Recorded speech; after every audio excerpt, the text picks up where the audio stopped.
Amigos de las redes sociales, en el día de hoy les voy a estar tocando un video sobre los acordes de sol menor.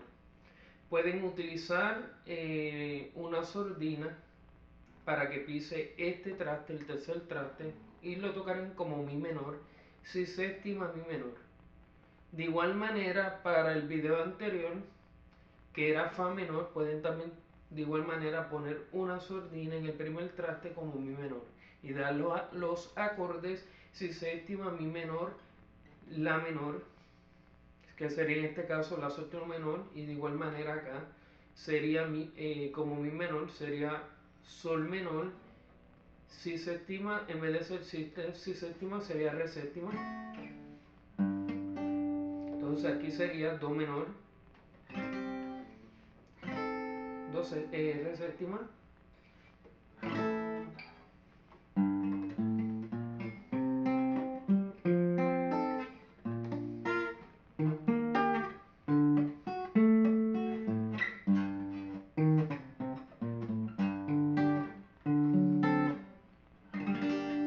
nuevamente voy a explicar los pasatonos o los arreglos musicales para que se oiga más bonito.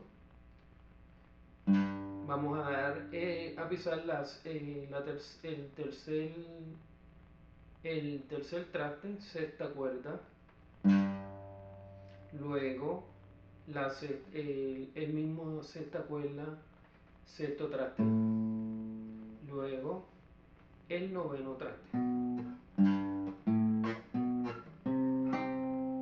Ahí pisan el acorde do menor, van a pisar aquí la quinta cuerda, pisando el acorde.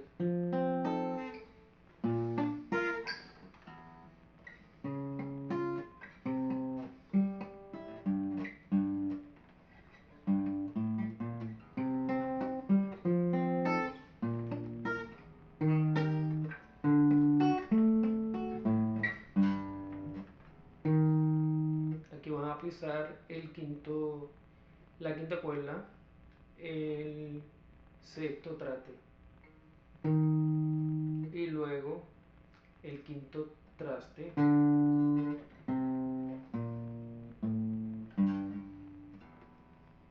sexto, quinto, tercero, quinta cuerda, ambas las tres veces, y luego la sexta cuerda, el sexto traste, luego la sexta cuerda, quinto traste,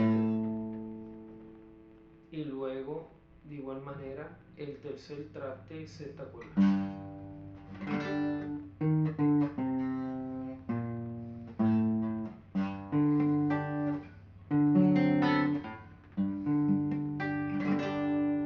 Espero que les haya gustado mi video. Por favor, no olviden suscribirse por aquí. Por favor, denle like, compartan. Les amo mucho. Que tengan muy excelente día. Gracias.